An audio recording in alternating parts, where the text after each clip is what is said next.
Listen. Years ago on the A to Z show, we had made a video about Madea and really just talking about Tyler Perry's work ethic and what I learned from it to create our own little system and all of our channels where, man, I worked my butt off to eventually be able to hire my friends and family and enjoy breaking down movies for a living. No interference, no having to pitch, none of that, right? In fact, it was actually one of the first times I used the phrase, "let me explain." That said, no one really took the video seriously because one, it had Madea in the thumbnail. Two, the A to Z show, and I know a lot of you guys have asked, that thing was getting auto-corrected by YouTube itself, meaning that the entire channel's algorithm was like super wonky. That's what led to LME being its own separate channel and that being able to blow up a lot more. But three, being in the film community, I've been in this long enough to know and be fully aware that most don't take Tyler Perry seriously because he's not up there with their favorite directors and thus lesser than. Token, stop giving Tyler Perry money or he won't go away. Well, now Tyler's the one with the studio to help your favorite directors. But I still think there a lot of stuff that's on today. We're talking about Tyler Perry at this point. It's coonery and buffoonery. He had mentioned we might work together. Is that gonna happen? Look, I'll be open to it, you know? You got money. I'm proudly here supporting this man's success, even though I don't like his movies, because he saw the bigger picture. He knew his audience, and he looked out for the people who were looking down on him. If they get it, they're great. If they don't, then that's fine too. I've been on sets where I've been the only black face. So when I come to work, here we are. We're represented. Everybody's represented. LGBTQ's represented. Black, white, gay, straight, whatever. We're all represented, working hand in hand, arm in arm. So what I know about what I'm doing is, any doubters, just come take a visit and walk these streets, see these people, see these underdogs, and you tell me what I do don't matter. This man really said, pull up. Let me explain. Now, Tyler founded his studio back in 2006, opening up his own lot, and now that thing is selling for a cool $18.5 million. But what's dope is that he sold it to his former president of production, and according to them, they're now the biggest Latin-run movie studio in America, while Perry's moving to the biggest American studio lot in America. But here's the big reason why I respect Tyler, regardless of what you think of his movies. At least he owns them. You invested in your own company. That's how you started, right? You used your own savings. Right. And people told you not to do that. Absolutely, yeah, all the time. What I found is that he who has the goal, they make the rules. So I wanted to own my own content, my own work. I wanted to be in a position where I could actually have more say in my own destiny rather than letting someone else have say. So I wanted to invest in myself, and that happens when you do that. Perry always had Lionsgate distribute his films, and then he went on to Paramount, where they established a division called Paramount Players, so he was always learning along the way. I have paid for a Harvard education about 50 times in the amount of money that I've lost in mistakes.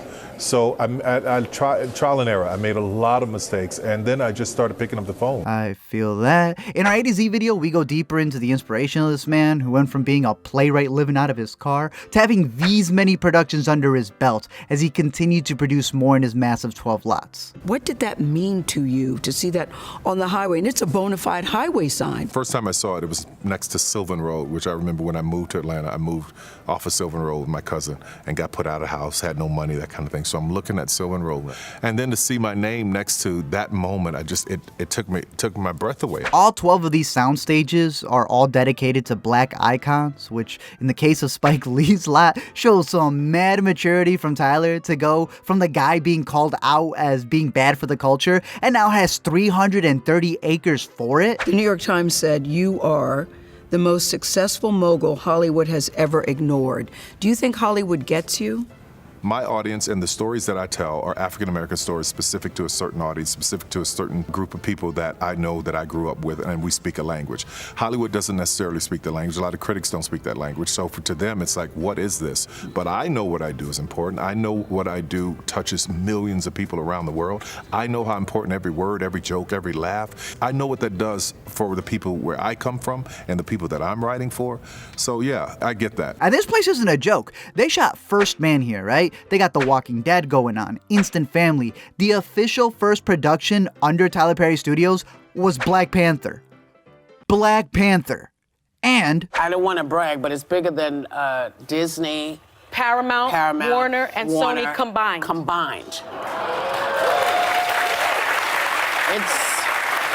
And he owned I mean, it's a state-of-the-art theater. The other thing is... And it has a Whoopi Goldberg soundstage. Yes, it has a Whoopi Goldberg soundstage. Then, besides the sound stages, this man has sets for anything you can think of within these 330 acres, which is crazy when you remember his dream as a kid was to be an architect first. Everything you've seen, everything I've shown you, I've actually drawn to scale, gave it to the builders, the designers, saying this is what I want. So that's the way I've been very specific in the design and build of this building, for my house, everything. It's just, I love architecture from the bottom of my heart. If I wasn't in this business, I would probably want to be a really great architect. It has its own hospital with its own lofts, a hotel to film at, his own elevators that don't go anywhere in case you want to seek with a devil. There's several bar sets that were literally from his own bar. This bar was actually in my house in the basement, and I sold it to the studio when I moved because I thought it was so amazing. He's looking to the future and wants to build a highway in the back so, movies like La La Land don't have to shut down LA traffic. But in the meantime, this thing serves as like a mini Madea museum. It's like an amusement park with their own tours. So the original house is down the street in this neighborhood on Avon Avenue, but we wanted to have a place where visitors and fans of Madea could actually come and see it. You can walk in this house, it's like she's going to come down the stairs with her big, huge self and say hi and feed you. Recently, Kanye talked about showing off his 4,000 acres that he had to his dad and the ideas of creating his own sustainable ecosystem. And Tyler's studio is proof that. If we could just understand the shift in the system, the shift from working for to ownership. Yes. That is the key. I look at how all of our stuff is hoarded out.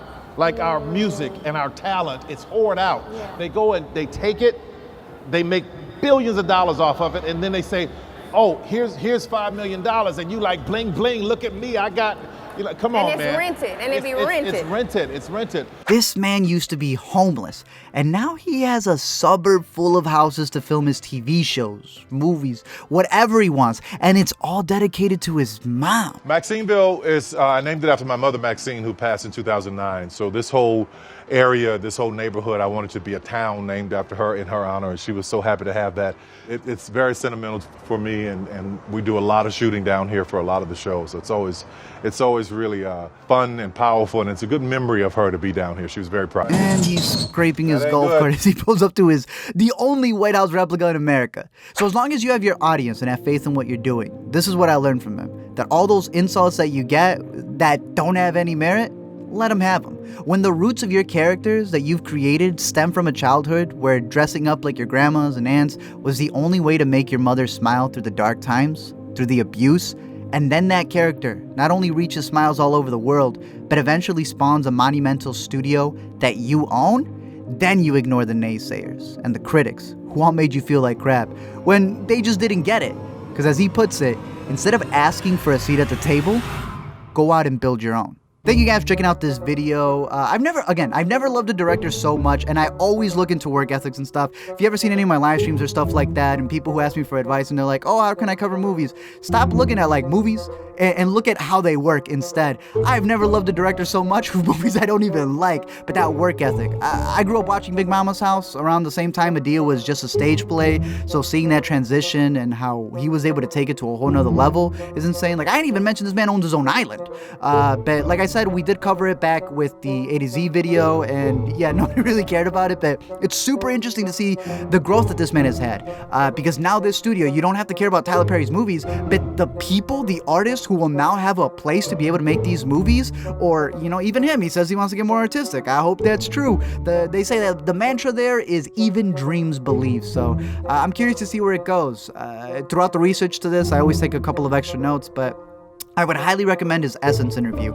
I put some pieces in here, but definitely go check that one out. I highly recommend it. I was just listening to him speak. I was like, yo, this man is on it. Here's just another bit where he talks about ownership and longevity, which I honestly think is very important, because for those of you who know what we do, like, we started this all our own, and we don't have to respond to anybody else, which is a perfect place to be in. It's not always the case for everybody, but it should be a dream that people should reach for. I own everything. I would not sell a script. I would not sell a film. I would not sell the TV shows, nothing. I owned it all, because ownership is the key to generational wealth, generational changes. And I think that's what we need to learn as people of color. Again, you probably won't ever see me covering the Madea movies themselves, but I'm proud of this. It's a really good accomplishment. I hope to visit it one day, but I'm curious to know your thoughts about it. Other than that, don't forget to comment, like, and subscribe, or Madea's gonna hit you.